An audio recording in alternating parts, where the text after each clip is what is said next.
All right, the June 8th meeting of the Committee on Audit will now come to order. This meeting is being held in room 203R and per section 1.01D of the Milwaukee Code of General Ordinances. It is also being conducted remotely via Microsoft Teams. This meeting is being live streamed on the County Legislative Information Center Click, and you can see that link at the top of today's agenda. To members of the committee that are appearing virtually today, please keep your camera on at all times to ensure quorum and keep your microphones muted until I call on you. If you wish to speak, please use the raise your hand feature. To members of the public and departmental representatives that are appearing virtually today, please keep your cameras turned off and your microphones muted until I call on you. When I call on you, you will need to turn your camera on and unmute your microphone. When members of the public are done speaking, you may depart the Teams meeting and follow the remainder of today's meeting on Click. Please maintain a sense of decorum and direct all questions and comments to me as the committee person. And if you have trouble hearing me, please let me know. I have, allergies and also whatever my 1-year-old brought home from daycare. Mr. Clerk, will you please call the roll? Supervisor Logston? Present. Alexander? Excused. Rolland? Here. Gomez-Tom? Present. Capriolo? Here. Mr. Chairman, Present. there are 5 members present. We have a quorum. Wonderful. Mr. Clerk, will you please read item 1 into the record? Is it possible to get that TV on so that those of us over here don't have to go like this if we need Yeah, to see that'd be great. anything? Thank you for pointing that out. Thank you. I naturally swiveled to my left, so it would have taken me the entire meeting to realize that it was blank, so thank you. Item 1 from the Director of Audits, Office of the Comptroller, Audit Services Division, submitting an audit report titled Milwaukee County Transit System Governance. Opportunities for enhanced oversight include additional sunlight, clearly defined roles, and detailed fiscal reporting for the quasi-governmental entity. Okay, good afternoon. Jen Folliard, Comptroller's Director of Audits. Can you hear me okay? Okay, and I'm joined by Molly Paul, our Deputy Director of Audits. We do have a slideshow for this, which hopefully you'll be able to see. We'll take some time to get it pulled up and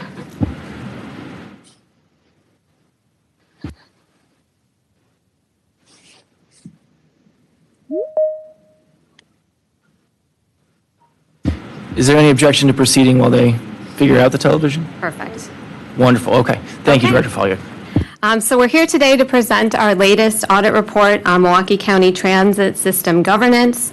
We had great cooperation from MCTS and MCDOT throughout the course of this audit, which we're grateful for.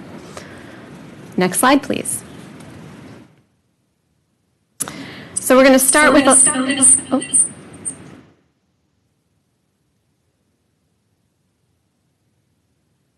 Okay.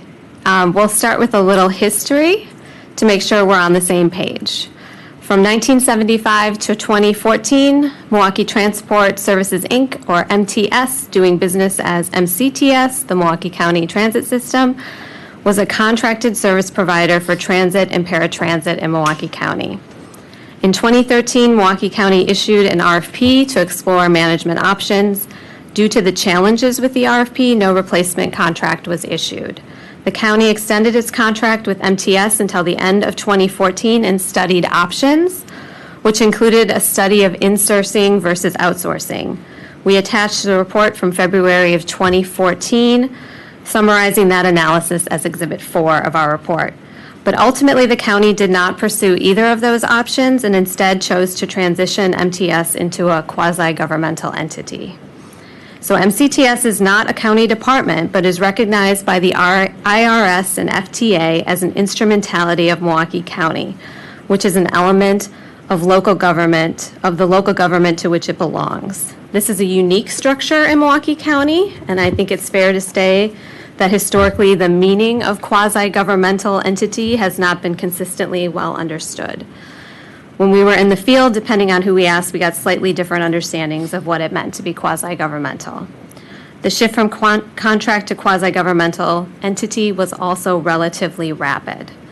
The graphic we've included on this slide was developed by our office based on information contained in both the Wisconsin Open Meeting Guide and Wisconsin Supreme Court case law.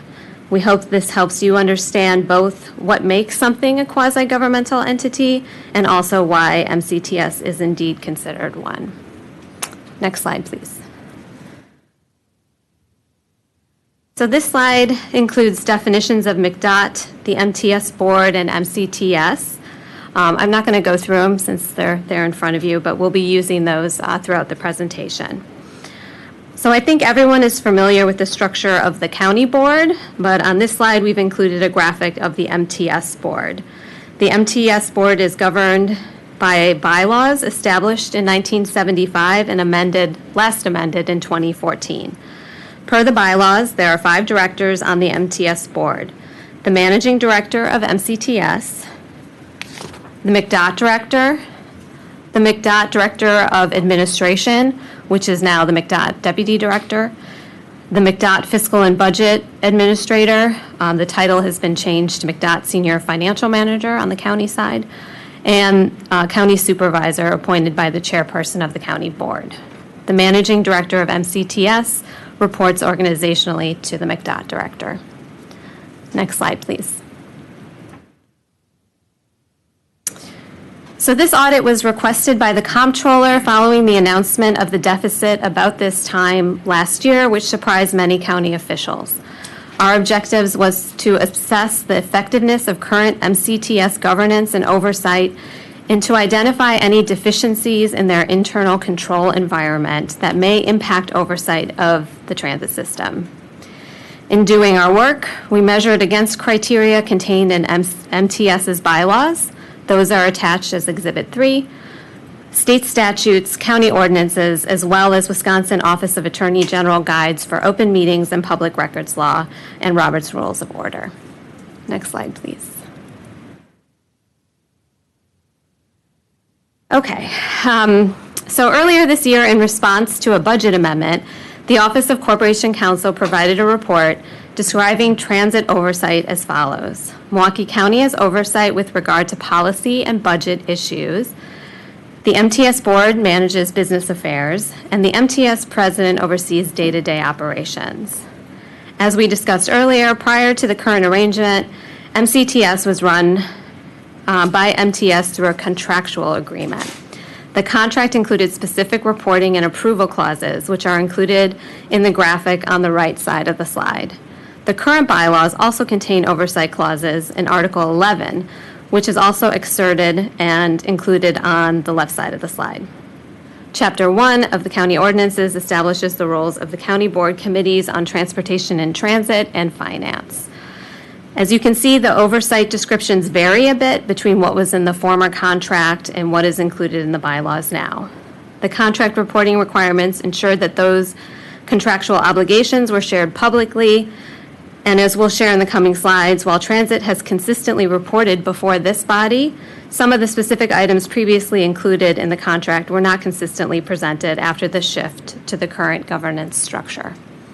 Next slide, please. So when we were looking at the current governance and oversight structure, we wanted to better understand where items were discussed and approved, since there are 2 boards, the MTS board and the county board and its committees.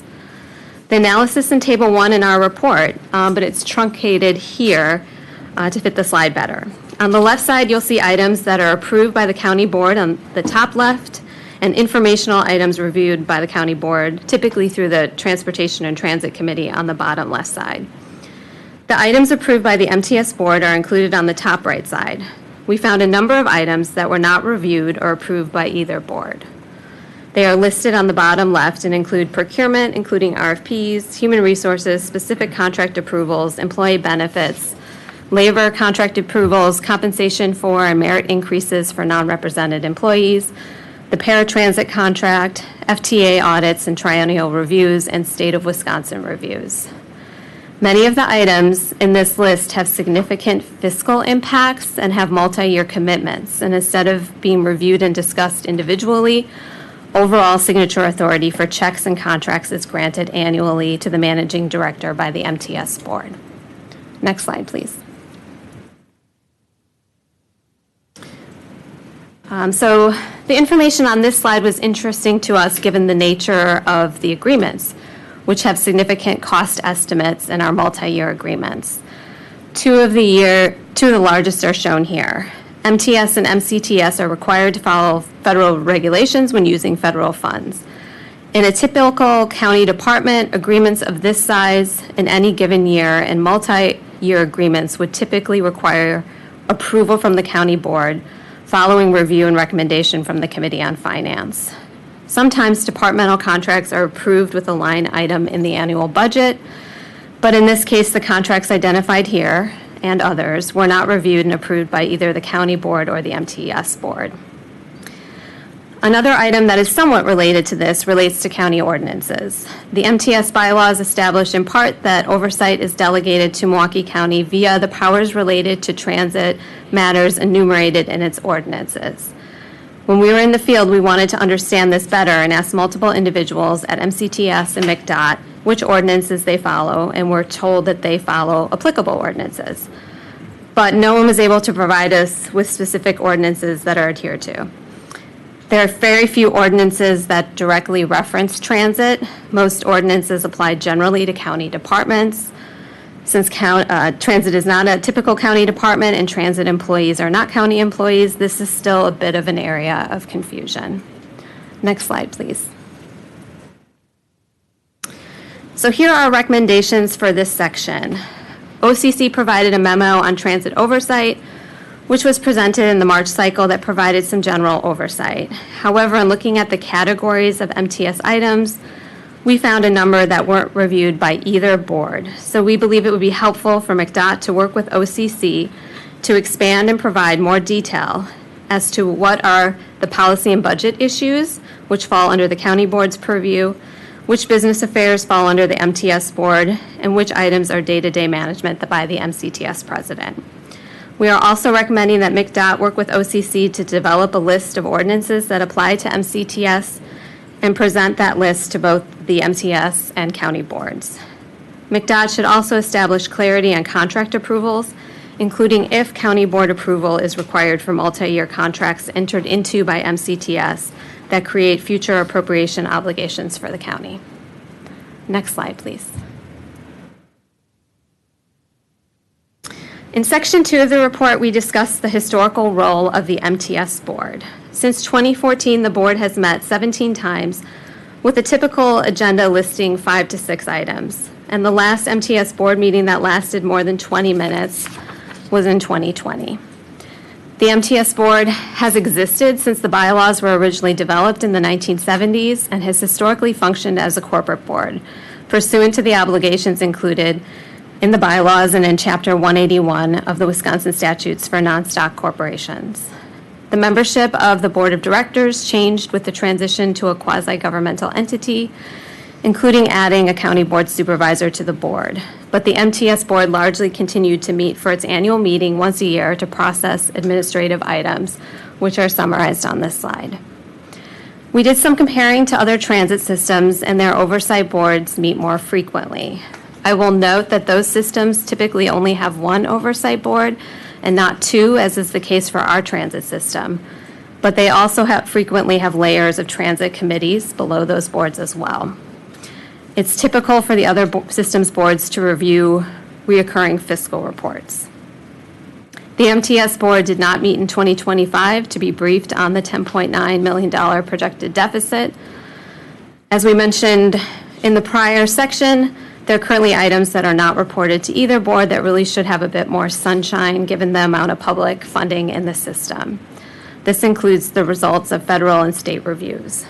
We are recommending that MCDOT develop policies and procedures to present items regularly to either the MTS board or the county board via its committees. Next slide, please. In section 3 of our report, we discuss fiscal oversight and representation on the MTS board. In this section of the presentation, we'll talk about how the current structure and budget presentation makes it difficult for policymakers and the public to understand total expenditures for the transit system and how additional detailed information could help solve this issue. The transit/paratransit system is funded with Milwaukee County tax levy, vehicle registration fees, a variety of grants, passenger revenues, and other miscellaneous revenues. Historically, the funding structure for MCTS has been split, with some expenses paid by the county and the remaining costs managed by MCTS. There are two different sets of books, one on the county side recorded in its financial system and another on the MCTS side recorded in their financial system. As explained by the comptroller in 2014, all expenses for transit operations, with the exception of some charges, are essentially consolidated into a single expenditure account on the county books. The largest expenditure categories for the deficit in 2025 were within salaries, fringe benefits, workers' compensation, and the paratransit contract. You'll recall from our earlier slides that these items fall outside of those approved by either the MTS or county boards. Next slide, please. The unique funding structure makes it difficult to analyze MCTS's finances. In the 2025 adopted budget, there were total expenditures of $151.6 million. The top table shows the breakdown for the expenditures into MCDOT and MCTS costs. Of the $151.6 million, $11.5 million are costs that remain at MCDOT for items such as debt and depreciation, capital outlay, interdepartmental charges, and operations costs of $571,217. The remaining expenditures of $140.1 million in operations costs are at MCTS. On the revenue side, the 2025 adopted budget included $25.4 million in property tax levy and $16.2 million in vehicle registration fees. These revenues are also split between MCDOT and MCTS. As the bottom right table shows, MCDOT retained $8.6 million in property tax levy and $2.8 million in vehicle registration fees to offset the $11.5 million in expenditures. The remainder of the property tax levy and vehicle registration fee revenue is at MCTS. Next slide, please. Since passenger revenue is collected by MCTS and used to pay for expenses, the county's total expenditures shown in the budget narrative for transit and paratransit appear understated. An expenditure reduction equal to the amount of anticipated fixed route revenue is included in the adopted budget. As shown on the charts on this slide, the breakdown of the revenues within the expenditure abatement totaled $26.5 million in 2025. The breakdown of those are included in the top right table. What this means is that in order to calculate total budget expenditures for transit and paratransit system, the amount of revenue projected to be collected by MCTS must be added to the total expenditures listed in the adopted budget narrative. This calculation results in total expenditures of $178.1 million versus $151.6 million in 2025, and total 2026 budget expenditures of $192.4 million versus the $161 million included in the 2026 budget. Looking at the narrative alone, policymakers or the public would not know the full extent of the expenditures unless they knew this calculation had to be performed. Next slide, please. We were provided with a year-end 2025 fiscal report from MCTS that includes its budget categories for expenses and revenues, which were attached as Exhibit 6 in the report. Despite the unique funding structure for transit, we believe it's necessary for MCDOT to work with MCTS to provide more detail in the county's budget narrative so that policymakers and the public can better understand the total costs. The limited information provided has limited policymakers' ability to fully utilize their power of the purse and fully understand the various avenues they could pursue to amend the budget. In assessing the internal controls relevant to the audit objectives, we found the lack of details in the presentation of the transit and paratransit narrative in the adopted budget and the inability to easily analyze MCTS's finance due to the unique funding structure and different financial systems to be an internal control deficiency. MCTS employees are not county employees, but personnel data such as FTEs, overtime budget, and salary increases should also be included. MCTS does not have taxing authority and does not have a reserve to defray its deficits. The county would be obligated to fill any year-end deficit from MCTS. As you all know, this happened in 2025 when MCDOT requested the county board approve the use of $9 million in funds that had been anticipated for use in 2027.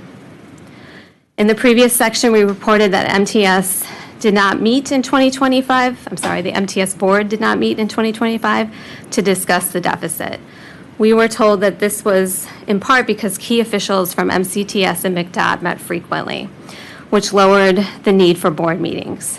However, due to the setup of the MTS board, those same officials that met frequently are also MTS board members, which may have unintendedly led to potential Wisconsin open meetings law violations.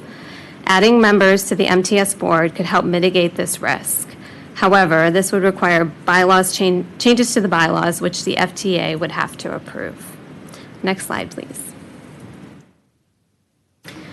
Our recommendations for this section are included on this slide. We're recommending they consider modifying the makeup of the board because that requires FTA approval, which may take some time, and because it's necessary for key officials from MCTS and MCDOT to communicate in order to effectively operate the transit system. We're also recommending that MCDOT work with OCC to establish written guidance on communications procedures that will keep them in compliance with open meetings law. Finally, we believe MCDOT should provide additional information in the county budget narrative for transit and paratransit services. And we list some of those things in recommendation 7. Next slide, please. We shared earlier that the MTS board is operating very similarly to how they operated when they were under contract. The bylaws do not include very much information on how meetings are to be conducted, and there is not a supplemental guide of procedures which the board can rely on to run smooth meetings, similar to what the county board has with Chapter 1. As we met with new staff who were transitioning into board or officer seats, we were told there was some confusion as to what they were supposed to do. A rules of order guide for meeting operations would help this body to operate consistently and help all current and future members understand their roles and the overall process. We have 4 recommendations related to MTS board rules of order, including their development, a determination of whether they should be referenced in any amended bylaws, a determination and dissemination associated with rules concerning public comment at those meetings, and providing copies of rules of order to incumbent and incoming MTS board members. Next slide, please. We already established that the requirement for the MTS board to follow Wisconsin open meetings law for its MTS board meetings exists. From 2015 to 2025, we found evidence that 8 votes took place by the MTS board without a meeting. The actions or votes were taken via email. The bylaws appear to have conflicting rules regarding whether this type of action is allowed. However, email votes are generally not allowed under Wisconsin open meetings law. There were also 2 votes where not all directors received the email requesting their vote, and both dealt with personnel decisions. When questioning this practice, a director was informed that because the action without meetings was not a meeting, notification of the action was unnecessary. 4 of the votes claimed exemptions to open meetings law to use closed session. The open meetings law outlines specific steps that must precede closed session, including a recorded vote to go into closed session.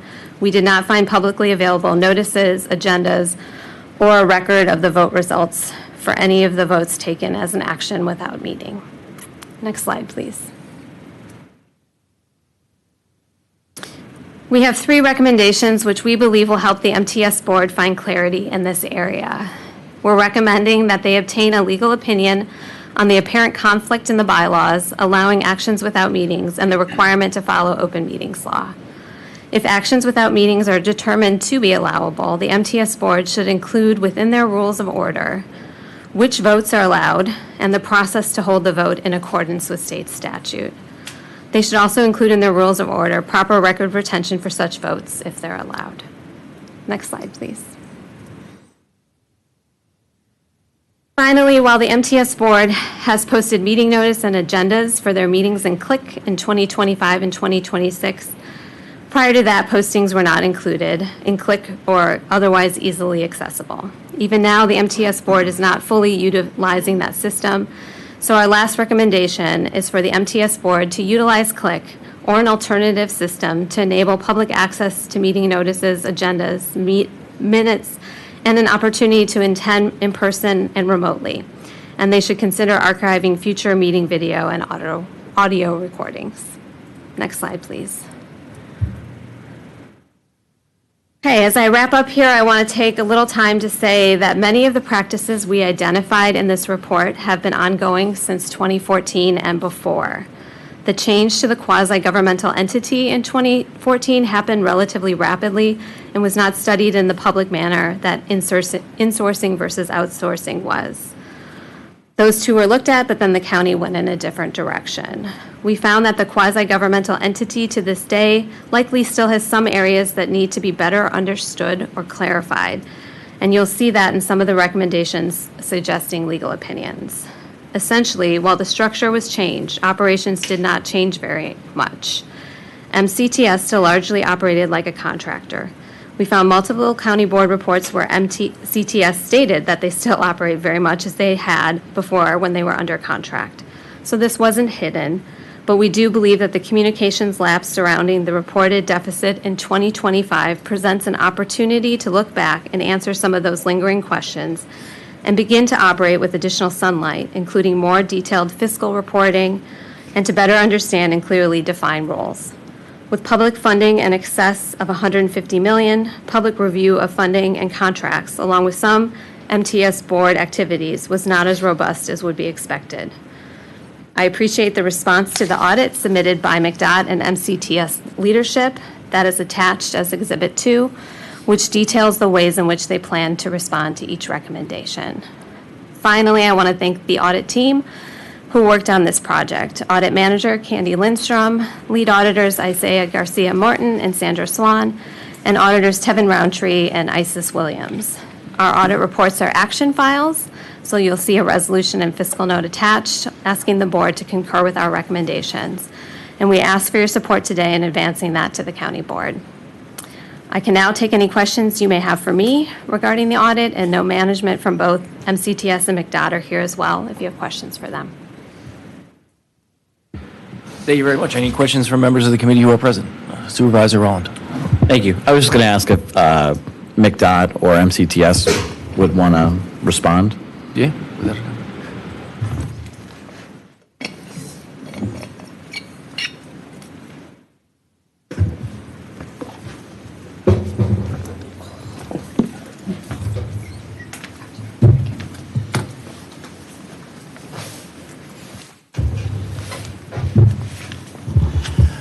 Good afternoon, Mr. Chairman, Supervisors, Steve Fuentes, President, CEO, Milwaukee County Transit System. Good afternoon, Joe Lamers, Director of the Milwaukee County Department of Transportation. Okay, I guess I'll go first, I guess. So first, I just want to recognize the importance of public transit in Milwaukee and how important it is that we build up the trust from the county board, the administration, and members of the public so that everyone knows that they can rely on this system being a well-managed system. And I also want to thank our audit services team for their review of our operations and for the recommendations that they've provided. We look forward to, as we work towards responding to the audit and our future follow-ups, we look forward to finding ways that we can build these recommendations into our operations to further build upon some of the progress that has been made at MCTS over the past year since some of these issues have become identified. I do want to recognize that we do have new leadership at MCTS, and I want to recognize real quickly some of the great work that they've done that I think the county board and members of the public can be proud of the service delivery that's happening today. So just real quickly, and by the way, I want to mention also that communications with the county board have been significantly increased. You've probably noticed a lot of emails coming into your inbox just updating on major issues and things that have happened, as we don't want you to be surprised by anything that's happening, whether it be fiscal related or related to the operations of the program. So I do just want to commend MCTS on some recent happenings. For example, they've recently reached an amended paratransit contract, which is leading to improved service delivery as well as significant financial savings for the county. The MCTS has implemented new fare evasion policy. We've seen significant progress in the area of fare evasion, significant improvements over the past year on transit security. In regards to some of the fiscal-related items, I believe we can say that transit developed a more appropriately conservative budget for 2026 than they had in 2025. As a result of this, we're starting to see signs of some potential. We're confident we're going to remain within budget in 2026, and we're also seeing signs of potential surplus in 2026 as well, which is something that has recently been shared with the county board as well as the comptroller's office for their June fiscal report. If we're able to achieve surplus in 2026, that will only be helpful to the county and to the transit system. As we know, 2027 is going to be a very difficult budget year. A major item, in addition to the paratransit savings, MCTS has identified ways to be more efficient with the utilization of overtime hours. While we know we have a significant budget gap for the upcoming fiscal year, I want to say that I believe we are working on what will be one of the most robust advocacy efforts for transit in the upcoming year, and that's consistent with County Board Budget Amendment 1, which is to make transit a priority for state advocacy-related efforts, and we are doing that work now. We've recently worked with Sewer PAC on a transit benefits analysis, which highlights the benefits of our transit system, estimated almost $350 million of financial benefit in the community from our transit system, just on items like reducing congestion in the community, reducing crash impacts, improving emission standards. Those items alone. On top of that, in addition to $350 million, you have all of the economic impacts in the community just from the investments that we're making into transit, which would be benefits above and beyond that $350 million. One of the things worth noting from that Sewer PAC report, and something I've seen in some of research our office has done in McDOT, is that we can share that MCTS is one of the most efficient transit systems in the nation based on many metrics, whether it's, cost per ride, the service that's provided. It's a very efficient network, and that's something I want to be talking about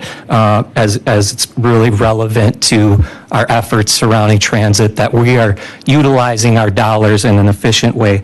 In regards to the audit and some of the specifics, I can say that regarding some of the financial items in there, there's already significant work underway in areas where we kind of expected the audit would go. I'll give an example where the financials in our county system Infor do not break out line item expenditures. So in order for the comptroller's office or the budget office to have that information, they have to make a special request to MCTS because the data is not in Infor. We have a project that's already well underway to share out all of our financial details with the fiscal staff throughout the county. We already have MCTS's financial data in the Infor system and are running tests to hopefully make that go live in the near future.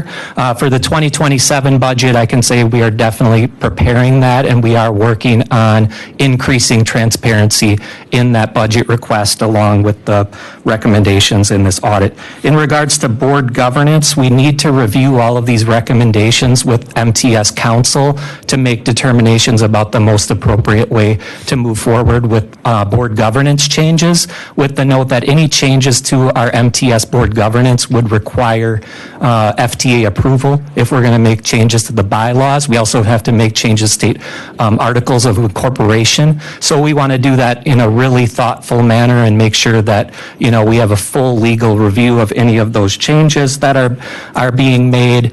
And we look forward to providing updates to the county board and the audit committee in future updates. The governance changes are items that I don't anticipate can happen overnight, but we will be coming back in our check-ins to share what other changes are being made.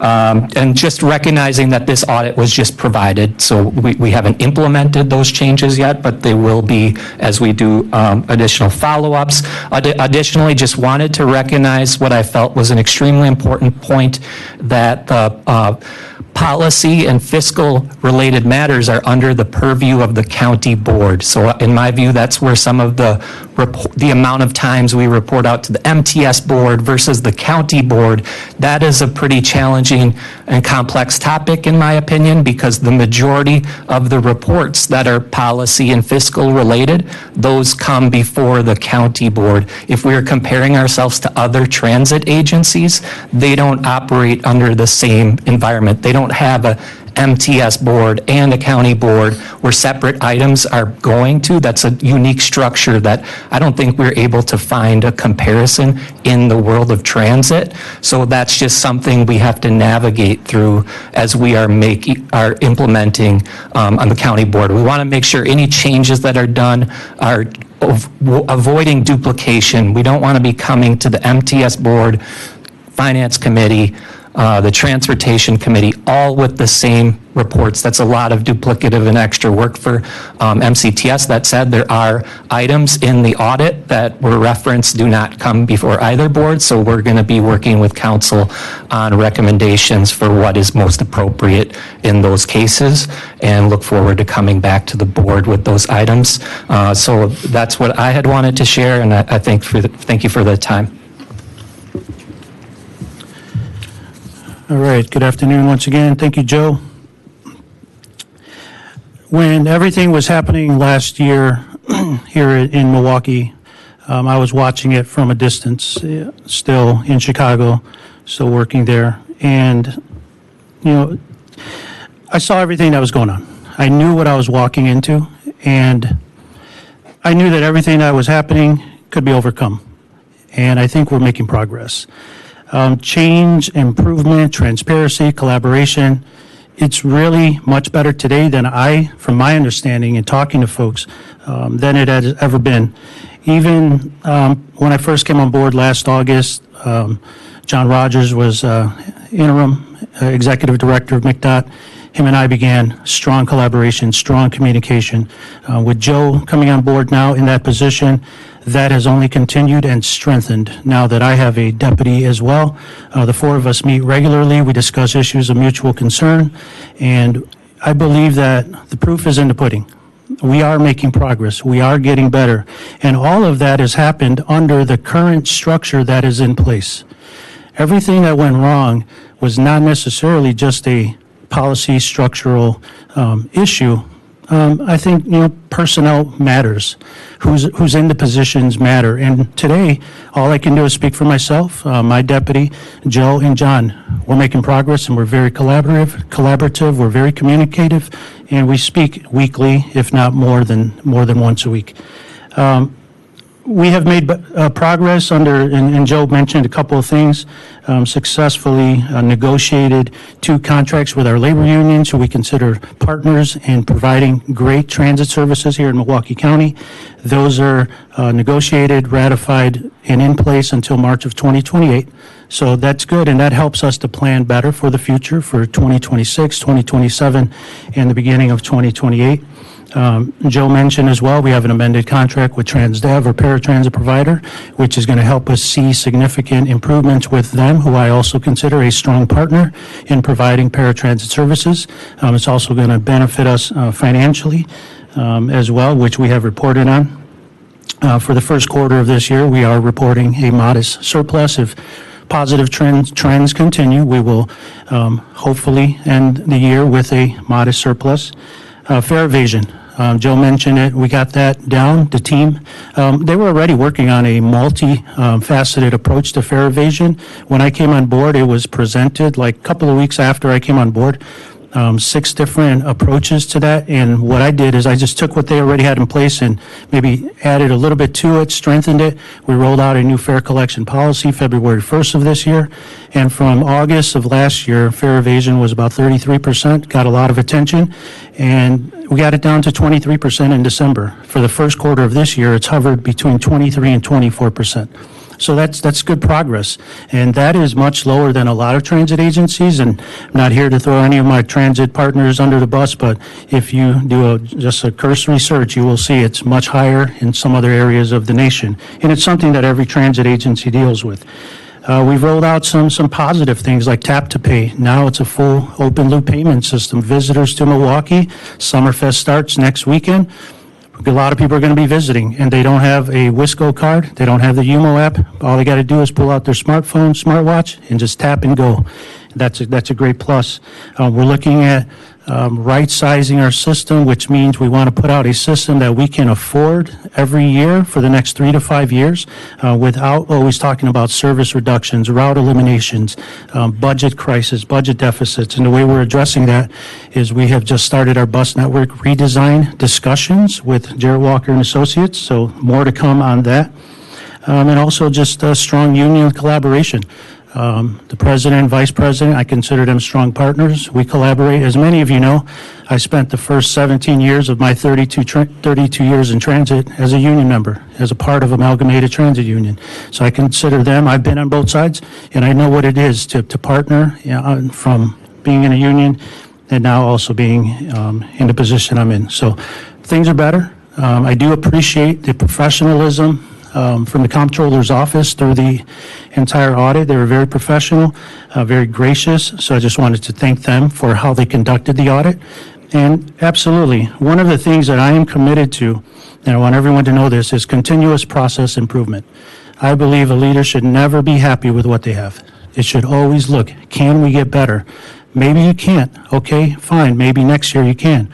But if there is room to improve, you should take advantage of it. And so this report is helping us to see some of the areas where we can let in more sunlight, right? Open up the shades a little bit more. Be more transparent. Be more collaborative. We have nothing to hide at MCTS. Everyone is welcome there. We are a public entity, and we want to put out the best service possible. And we just want to do it in a strong collaboration with the board. Hopefully you have seen a little bit more communication coming from my office at MCTS. I don't want to overwhelm you with too many emails. I know you're very busy people, but we try to keep you updated on significant issues and upcoming events. So I appreciate all of the support that the county board has shown, and we have the best is yet to come, I believe. Thank you.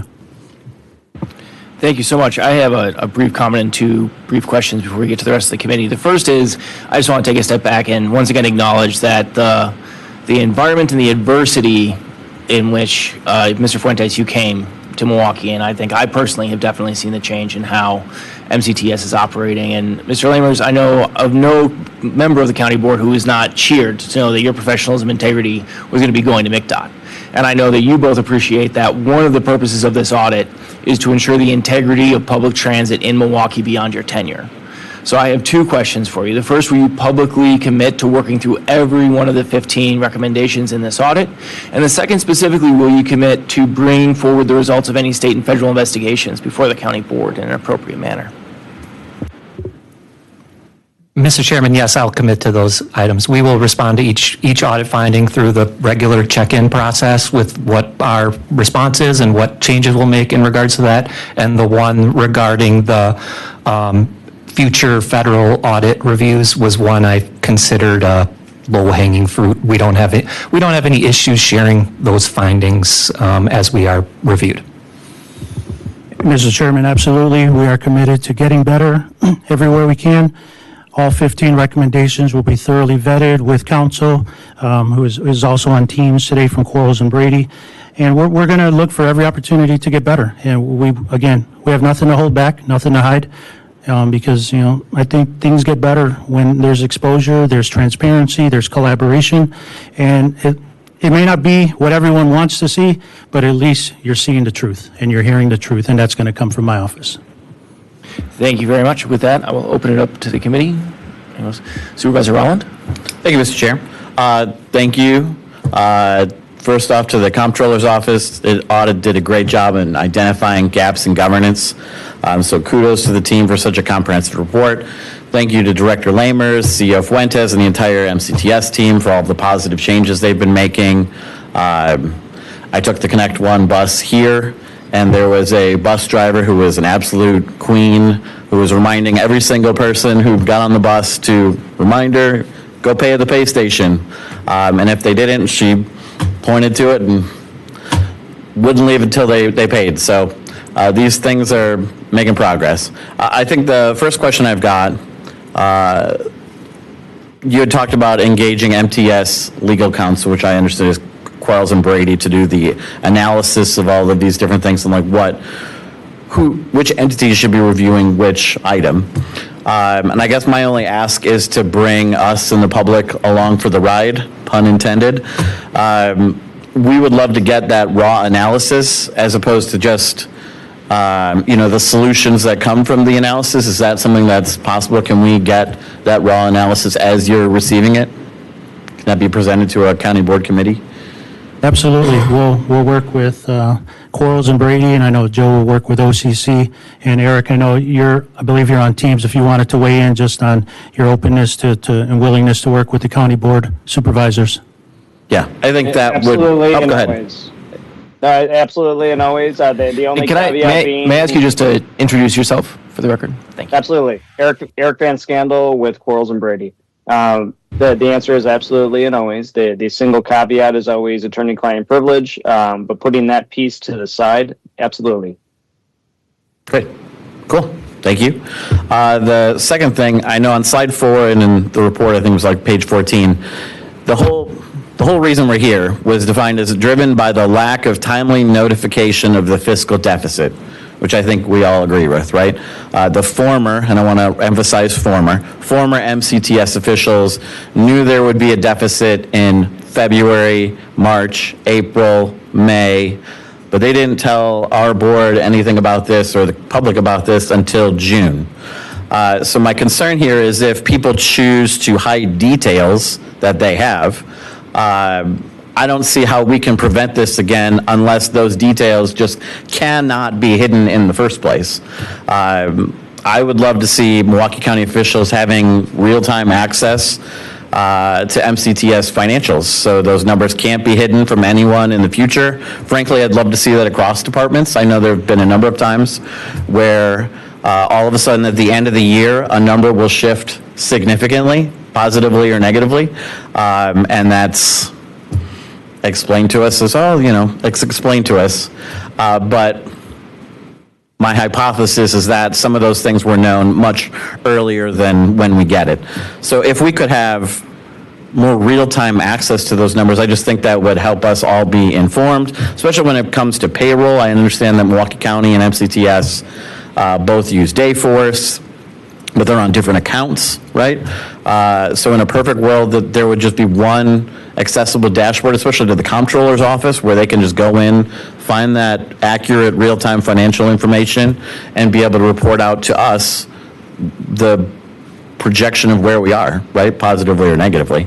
And I know that there was a budget amendment that I authored that would work to merge those two Dayforce accounts, and I just wondered if the comptroller's office has any comment on that, like when that report is coming, and if any efforts are currently underway to look at that. I don't know if MCTS has any thoughts on that too. That'd be helpful. And then that's it for me. Thank you.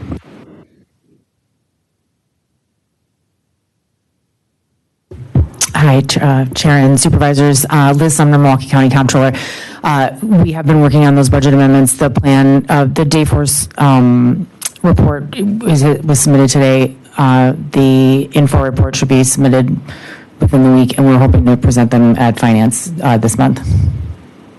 Good. Or I guess wherever the chairwoman refers them. Right, yeah. Okay. Thank you.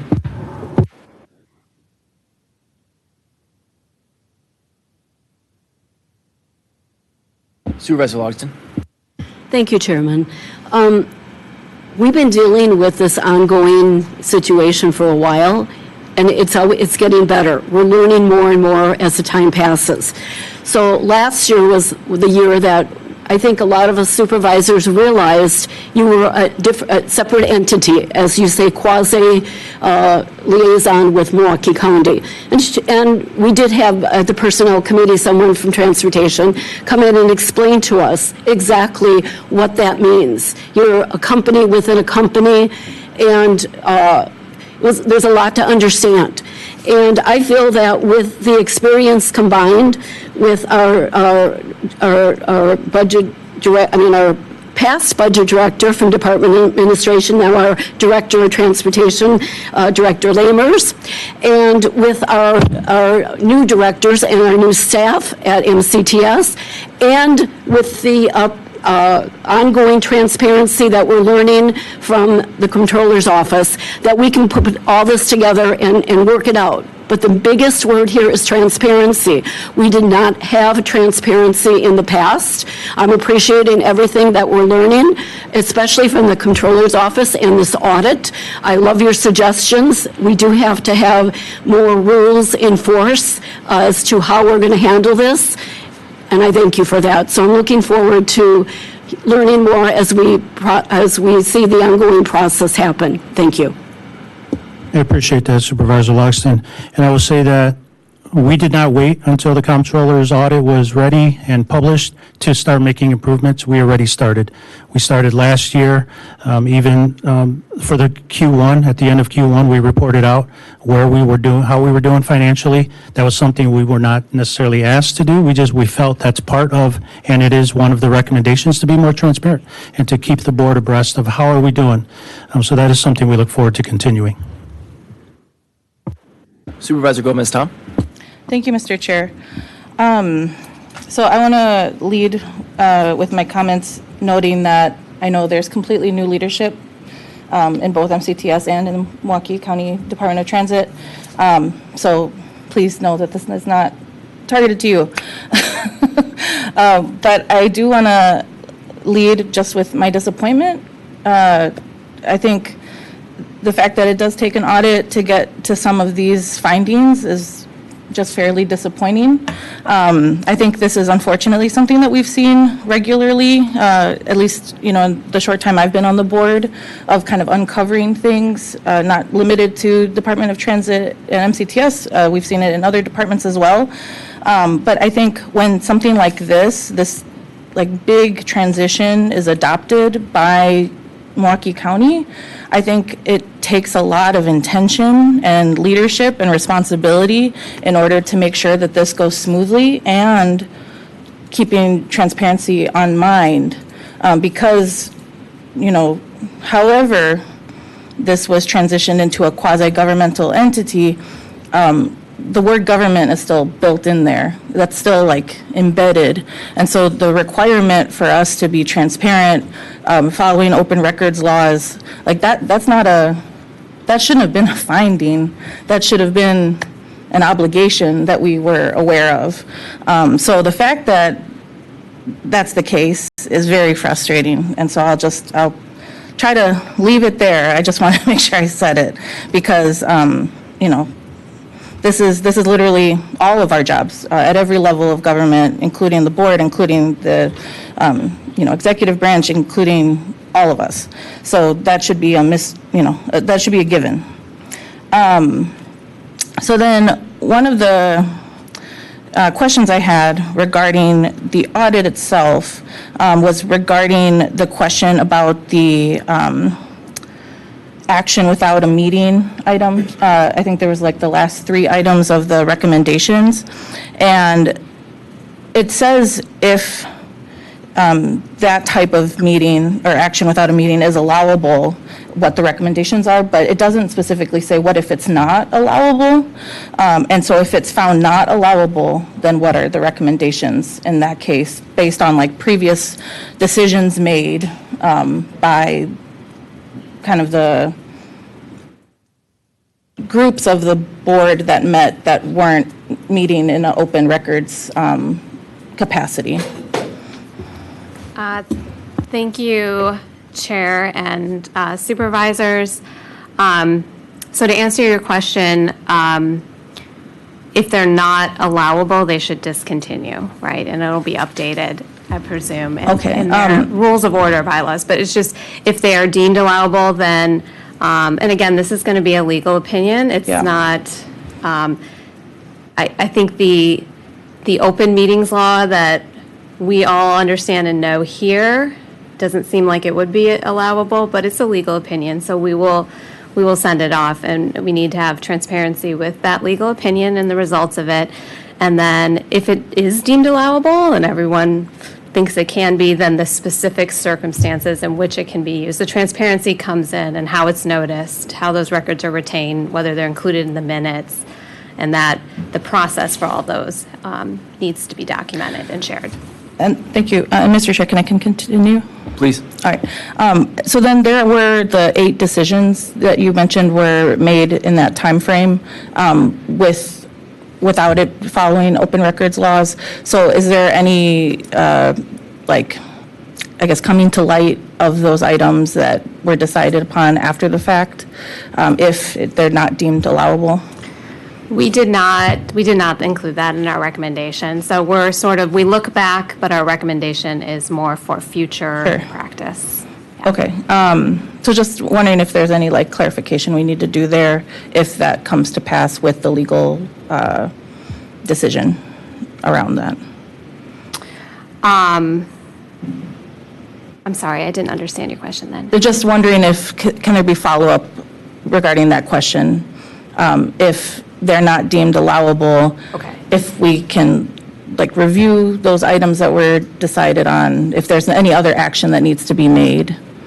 Got it. Yeah, moving forward. Okay, we will take that into consideration with our follow-up report and work with management to come up with an answer to that question. It's a good question. Thank you. Okay.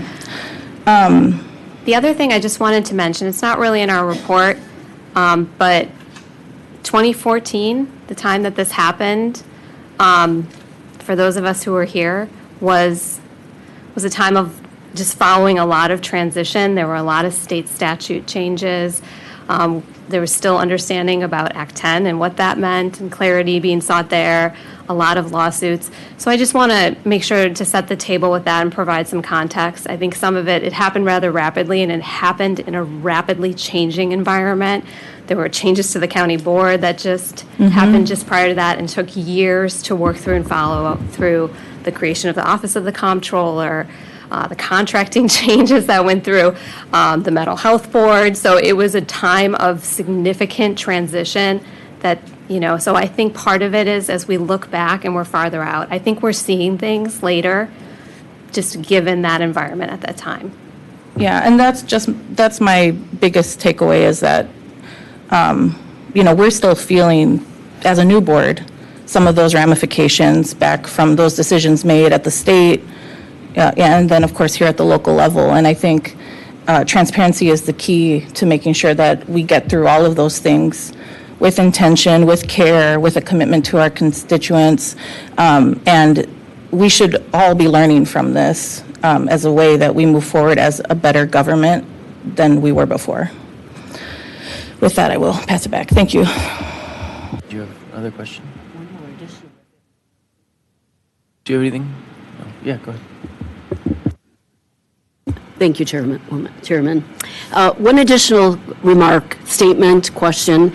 With the extra revenues that we might have overage, is there any way we're going to get back the park and ride service for our state fair shuttle?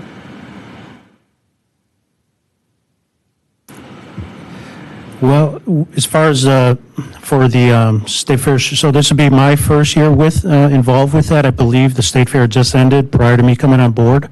So I apologize, I don't have a lot of background on what you're referring to. I've heard of it, but not super in-depth of how that worked. But right now, the intent is if we end the year with a modest surplus, that's going to help offset some of our deficit that we're projecting for next year, which right now is about 15.7 million, so that'll bring it down to about 15.3 million, or it's 15.1. Thank you for that, and hopefully in the future, we're going to see our park and rides that are now kind of halted come back to life, a couple of them at least. I know a lot of commuters that use that. Thank you. And I'm just understanding it is, we are trying to get out of here by 5. I'm going to keep us on the topic of the audit, specifically in terms of transit. Supervisor Capriolo. Thank you, Chair. Is this an action item? Do we need a motion to approve? We do. I have a couple of questions myself, really briefly. I appreciate that in terms of Sunlight and institutionalizing Sunlight, we're talking about a couple of different types of changes here, some of which are bylaws, some of which are legal opinions, et cetera. And bylaws require approval from the Federal Trade Administration, correct? Can you walk me through just sort of publicly what that process is, how those bylaws are changed? Does that come to the county board for approval before it goes to the FTA? Does the county board not have a role in that? I would ask Eric if you're still on, if you heard the question correctly. I did, and thank you, Mr. Chairman. So the answer is it's going to depend on exactly what changes are being made. A express change just to the bylaws would be something that would be done by the MTS board. Of course, any change of that matter is going to, of course, be an update at a minimum to the county in terms of what is or is not going to be happening. But I will tell you that at this moment, we are evaluating all of these things. So there's not going to be a change that happens tomorrow all of a sudden out of the blue. We're currently going through these steps to identify what makes sense and what the formation should be going forward. After that, and after there is or even maybe before a vote, there would be review by the FTA to assure that they are in fact on board with that as well. Does that answer your question? For the time being, yes. Thank you. Okay, thank you. Any other questions from supervisors? Yep, we do have public comment. Supervisor Vincent, did you have your hand up? Going once? Sorry, Mr. Chairman, I did, but they kind of answered. I will talk offline to both Fuentes and Joe Lamers when I get a moment. Thank you. Thank you very much, Supervisor. All right, with that, we'll move to public comment. Thank you very much for your time.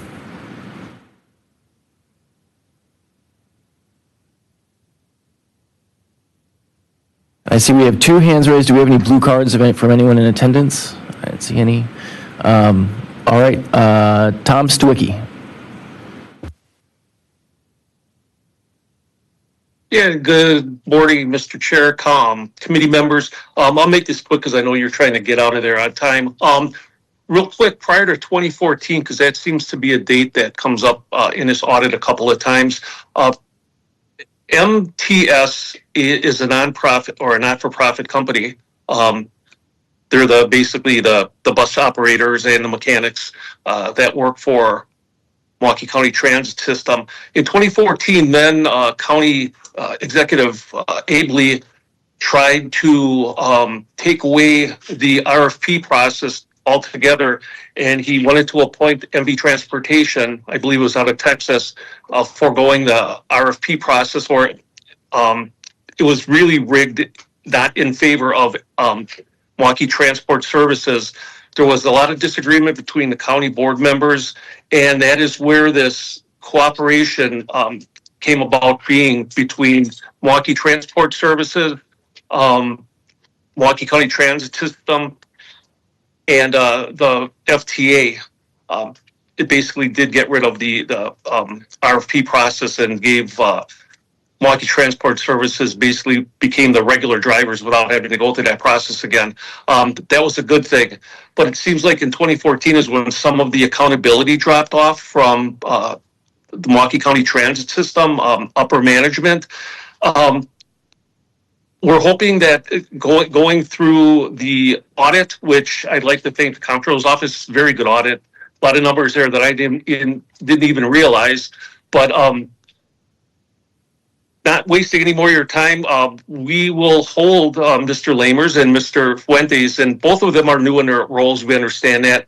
They inherited this, but hopefully that they're going to get MCTS on the right track financially, and we'll be watching them, and we'll be cooperating with them and with MCTS as much as we can. So I thank you for your time. Thank you very much, Mr. Stuckey.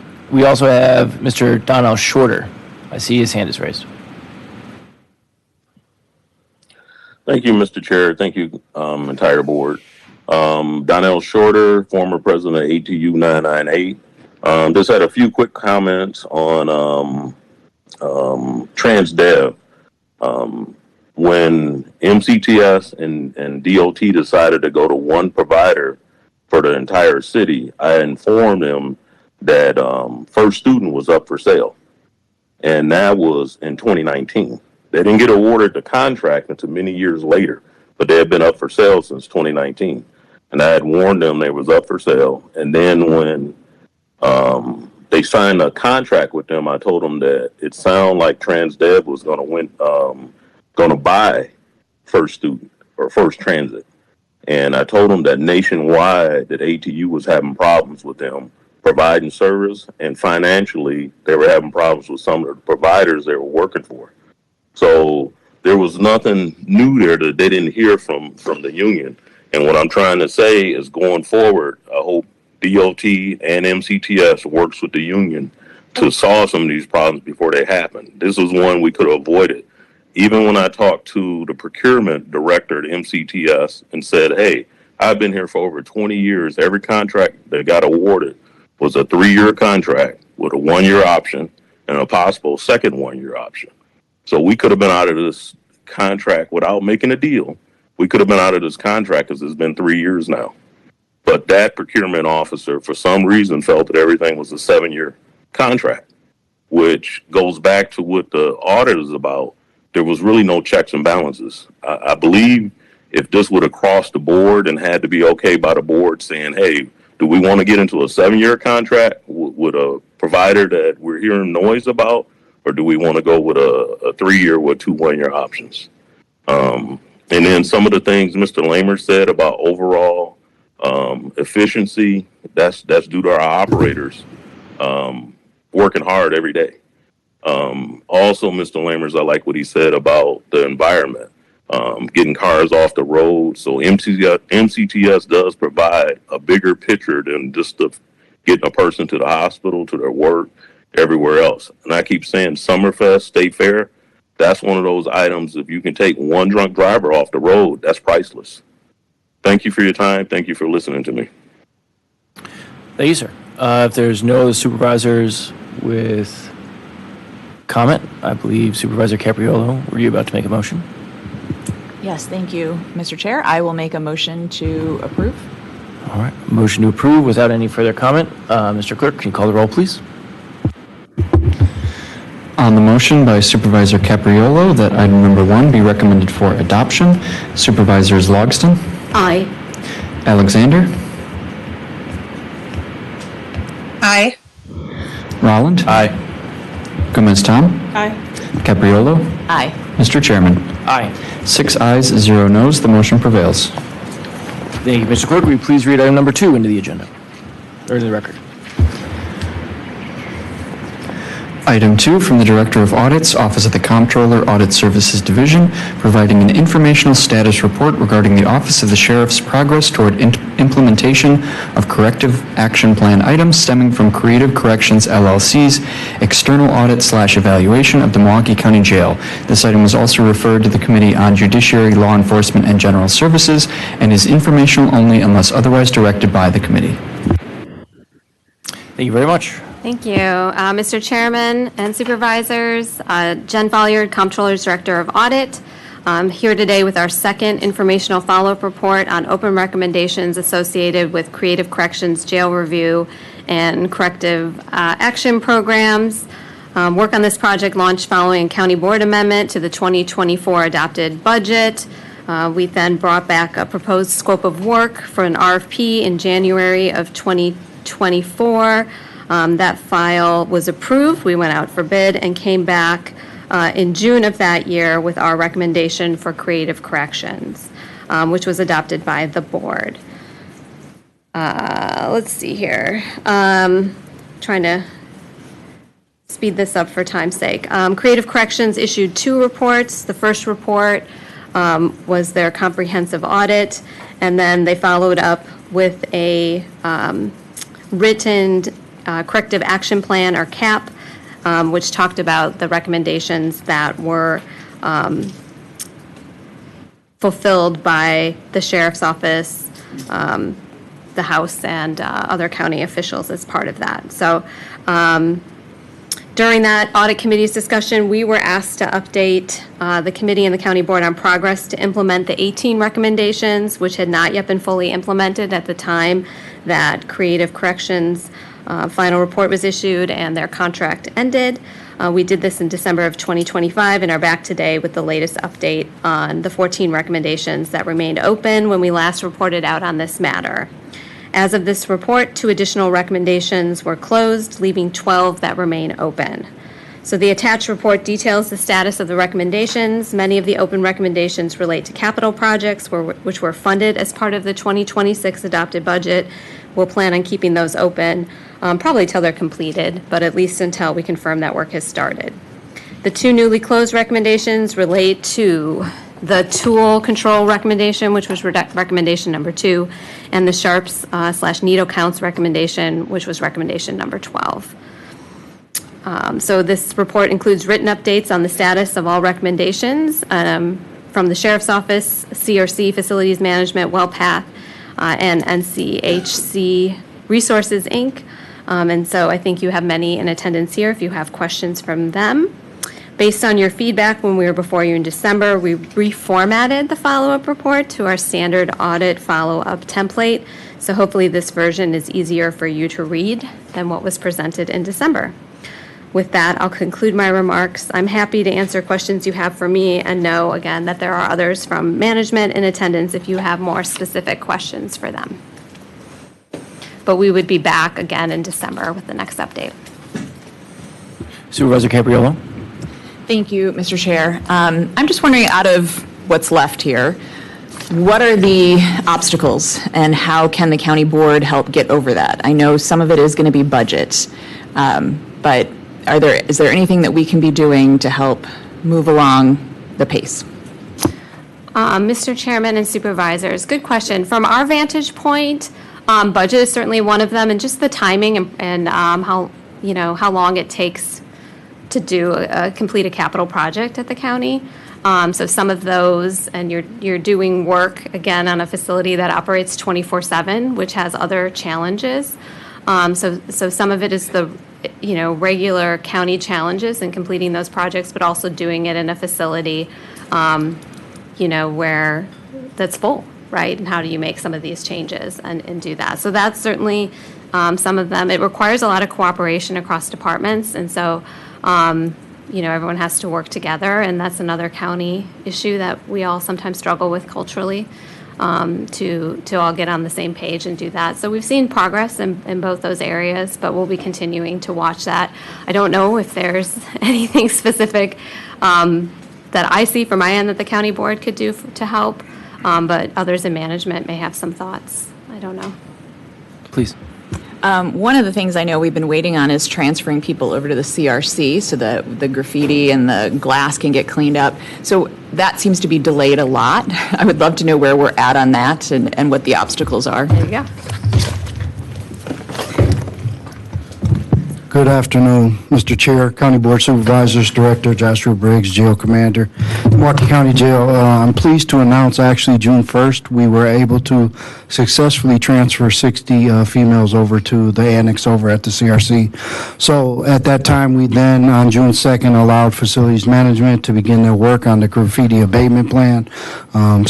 So far, so good as far as the transfer and female occupants being over at the CRC.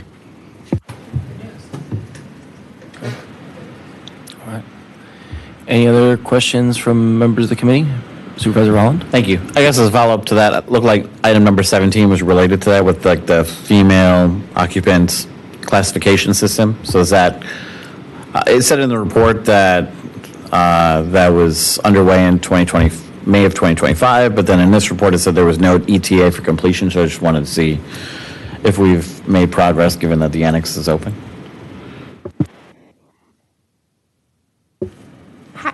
I'm Captain Talia Evans from Milwaukee County Jail. Thank you, Mr. Chair, and thank you, County Board Supervisor, for that question. So as far as the female classification system goes, we're still kind of in a beta rollout phase, trying to work with Equivant. The Deputy Director traveled to learn how to navigate through a new classification system. So we haven't actually implemented anything yet with that system. We're still working on it and trying to collaborate with the CRC as well in regards to creating that system.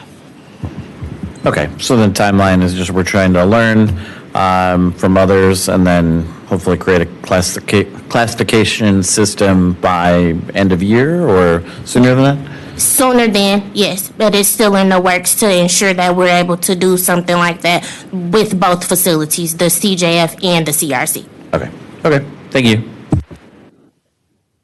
And I'll just add, great job. I mean, the jail and the CRC are safer than they have been because a lot of people have worked really hard on this. A lot of these recommendations are either done or are moving forward. So I think on behalf of a lot of us, yeah, thank you for all of the hard work here.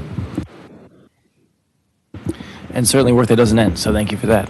Any other questions from the committee? I have just a couple really quick questions. One around the sharps and needle count logs. It said that a weekly review of 10% of the logs was going to be conducted until 60 consecutive days of full compliance was achieved. And then the update is completed. Sustained compliance has been proven since November 2025. I assume there are regular checks going on with those sharps and tools. Could you walk us through that process that was implemented? Thank you, Mr. Chair. That is actually overseen by WillPath, but yes, because I've asked for their logs to see the logs to ensure that compliance has been sustained. So yes, it is. It's audited monthly. Thank you very much. You're welcome. Audited monthly. Any other questions from the committee? I believe this item was information only, unless I'm mistaken. Yep. Then thank you very much for your time and for your work, and we will move on to item number 4. If you could please read that into the record. Mr. Chair, item 4 or item 3? Item 3, my apologies. Okay. Thank you. I can count. Item 3 from the Director of Audits, Office of the Comptroller, Audit Services Division, providing an informational report on the status of recommendations contained in the Register of Deeds audit report. This item is informational only unless otherwise directed by the committee. Jen Folliard, Comptroller's Director of Audits. We've been before you multiple times to report on the status of recommendations associated with our Registers of Deeds audit, which we first presented in March of 2021. There were 10 recommendations, and for a while now, we've been following up on the one remaining recommendation. Recommendation 8 relates to potential ordinance revisions to align with ordinances with changes to state statute. When we were last before you, DAS Management reported that they have continued to work closely with the Office of the Comptroller and Corporation Counsel to continue to modernize the procurement ordinances. We've included the comments provided by DAS detailing their most recent update. According to this update, it's now anticipated that a new ordinance will be brought to the county board for consideration sometime this summer. I'm hearing maybe next cycle. So we'll keep following up on this one, and hopefully we can get it across the finish line. So we'll report out by the December cycle, maybe September if it all goes through and gets passed by then.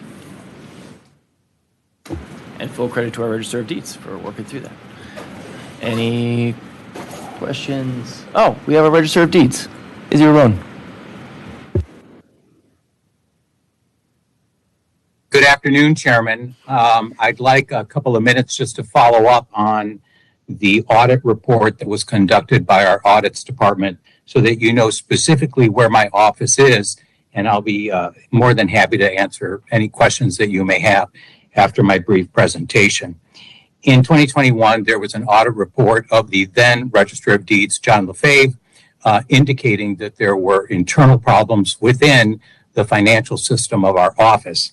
Subsequently, what happened is the audit department issued a report with the 10 recommendations, 4 of which were specifically directed, which were specifically directed to the Register of Deeds office. The first recommendation made to me as the newly appointed Register of Deeds at the time was to work with the Department of Human Resources to review the conduct of Register of Deed employees who were included in email correspondence with the former ROD and who processed invoices on his behalf. That was done. I met with HR and the Office of Corporation Counsel. They made recommendations to me, and I took appropriate disciplinary action of the 2 employees that were cited in the audit report. The second recommendation that was made pertaining to the Register of Deeds office was for me to request full documentation from our land records vendor, Fiddler Technologies, of all amounts in account that they had in their office. I did that. I received a thorough and very exhaustive list of debits and credits from Fiddler. I reviewed that with my leadership team, and we proceeded accordingly to forward that information to the audits department, and that was completed in 2021. The third recommendation was to draft written policies regarding contract review and fiscal matters. That was also done. That actually predated the audit report, and I completed that on July 30th of 2019 because I was concerned that there were some issues that had to be addressed. So that was fully satisfied in terms of that recommendation. And finally, there was a recommendation that we undergo or undertake an RFP for our land records vendor. We certainly did that. That was completed at the end of 2022 and approved by this board. We entered into a 5-year contract with Fiddler. As a result of that 5-year contract, we have realized savings of $450,000 to the county as a result of the 5-year period. In all, when we look at indexing, when we look at the actual discounts that we received for services from Fiddler, and when we look at the fact that I transferred our permanent data storage from Fiddler to OneNet, which is the county's permanent production group, we have realized well over $500,000 of savings for the county. So from my perspective, this audit report has been completed. I am thankful that I've had an opportunity to work with procurement, HR, and the audits department to get this done. If you have any questions, please let me know. Any questions from members of the committee? Anyone appearing virtually? All right, thank you very much, Mr. Register of Deeds. And Director Folliard. And then I believe we're on item 4, right? I didn't get that wrong again. Item 4. Great. Item 4, please, Mr. Clerk. Item 4 from the Director of Audits, Office of the Comptroller, Audit Services Division, ASD, an informational report containing documents supporting ASD's UHC contract communications timeline. This item was also referred to the Committees on Personnel and Finance and is informational only unless otherwise directed by the committee. Jen Folliard, again, Comptroller's Director of Audits. The attached report and information was prepared at the request of the Chairman of the Committee on Finance. The timeline was provided in February, but we have added the underlying emails and email attachments which support the timeline for your review. We received a public records request for this information as well, so the Office of Corporation Counsel assisted us in removing emails subject to attorney-client privilege and redacting portions of email attachments that were not subject to disclosure under public records law, which I'm sure you noticed if you flip through the file there. I did hot link the county's latest AMOP on the county contracting. The original AMOP was developed and issued on October 17, 2024, and you'll see in the status report for the previous item that we had recommended completion of that in recommendation number 9 as part of the Register of Deeds audit. Our office was not involved in the development of the AMOP, and apart from reviewing requested modifications to the county's standard audit clause, we do not have a role in the execution of contracts in order to maintain our office's independence as required under government auditing standards. The county's standard audit language, which is based on the provisions of sections 3409 and 34095 of the Milwaukee County Code of General Ordinances, both of those are also hot linked, is required in contracts to protect the accountability of county resources. Audit clause protections are in place for our office and also for departmental management overseeing the agreements. Our office requires a copy of draft contracts to perform any review of outside audit clause modifications. Most county contracts contain unmodified standard audit clause language. At this time, I'll take any questions you have related to this file. Supervisor Capriello. Thank you. All right, so 251 pages that I think could maybe be, I don't know, less than 100 because everything is repeated so many times. So this is the first time I've ever seen something like this, especially from your office, because usually you're super organized in how things are laid out. And I'm not really, I know many people on the board have asked for more information, so I'm guessing that's what this is. In the timeline, under January 2026, the third bullet down, it's 1/15/26, there is something that says there was a letter to Milwaukee County dated June 13th, 2026. Well, we're not even to June 13th, 2026, so that has to be a typo, I'm thinking. You're It right. needs to be it is. 25. I'm sorry. And then I guess I have questions, because I'm going through, and a big chunk of this is like contract language. There are 40 pages that are totally blacked out. One or two maybe say that they're OptumRx, but the rest, I have no idea what they are. And the emails repeat over and over again. So on page 185, we're looking at an email that we already saw at the beginning from 1/16/26. On page 232, we're again looking at emails from January.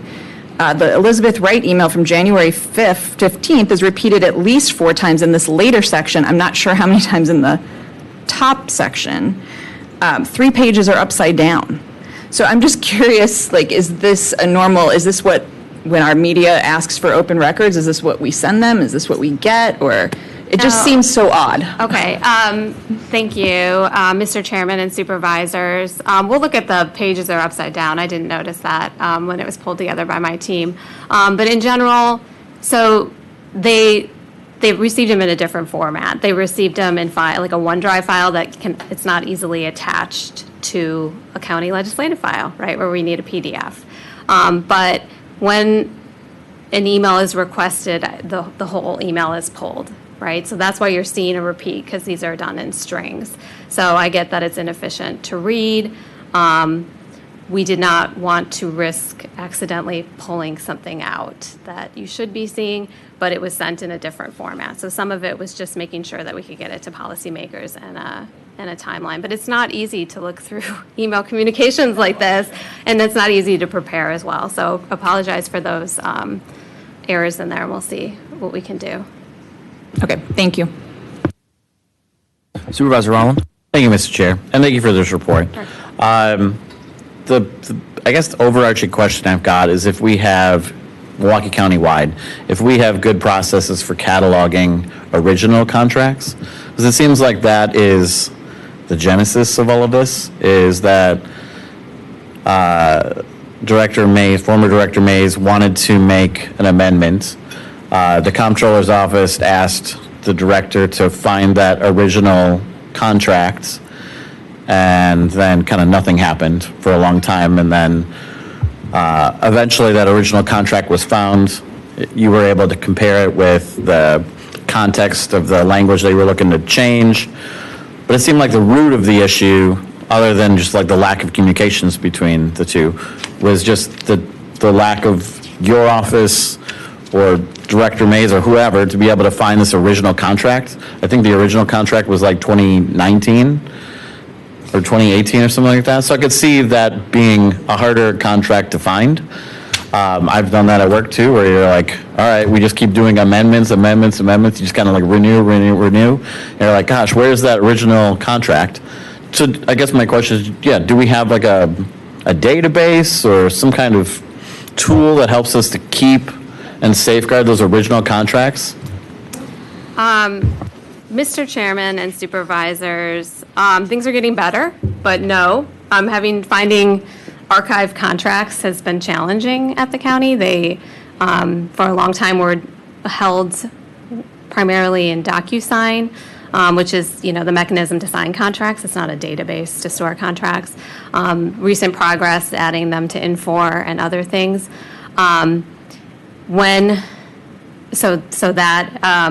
I'd have to look back through here. I think we were having trouble getting any sort of agreement at all, which are usually, if you're negotiating agreement, they're usually like right there. We get same day responses on that typically. So I don't know what happened with this one, but going back to 2009, those are going to be really, really difficult to find. And in general, on the county side, contract storage has not been great or easy or user-friendly for folks.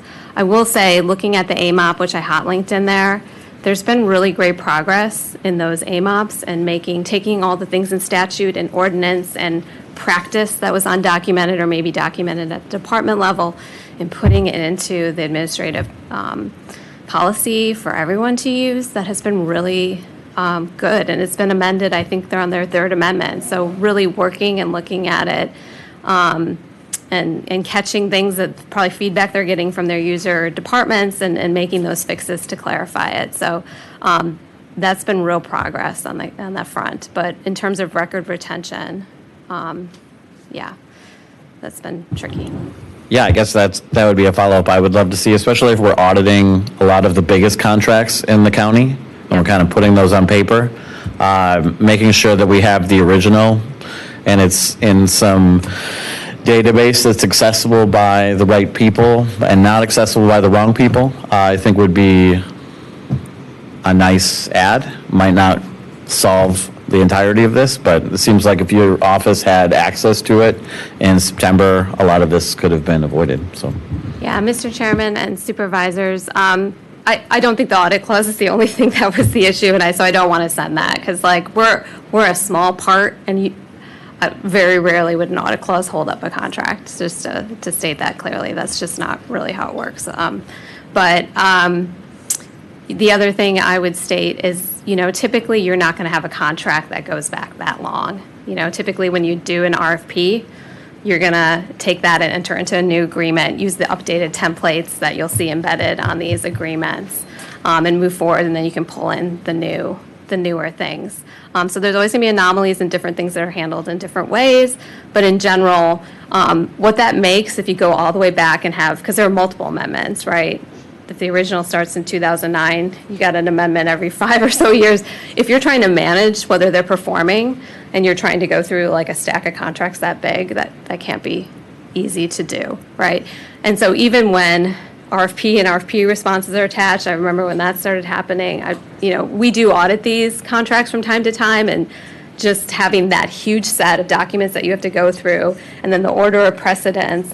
And how do departments do this? How do they know if they're getting that all these provisions are being matched? Because it's a lot to go through. So, I think a lot of great work has been done on contract development to try to make it more consistent across the county, have our systems used and all of that. And then they're starting to develop the monitoring pieces as well. But there's probably more work that needs to be done there.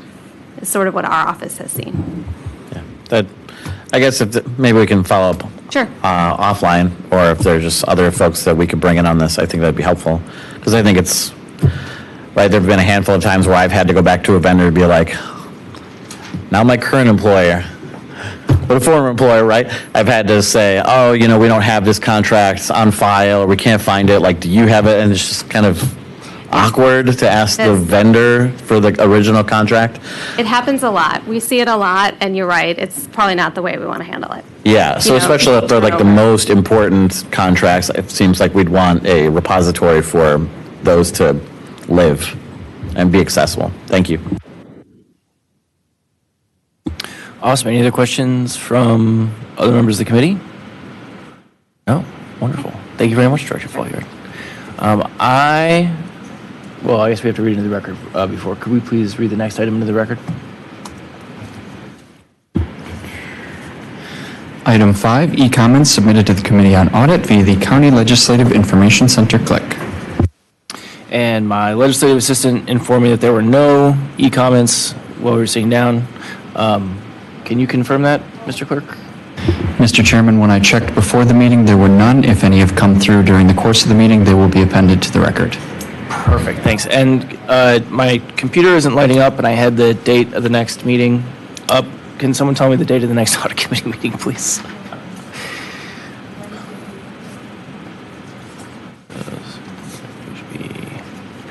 If my math is correct, it would be July. We'll give you the next meeting date. Thank you very much. All right, we are adjourned until Monday, July 13th at 3 p.m. Thank you very much. Thank you. Thank you.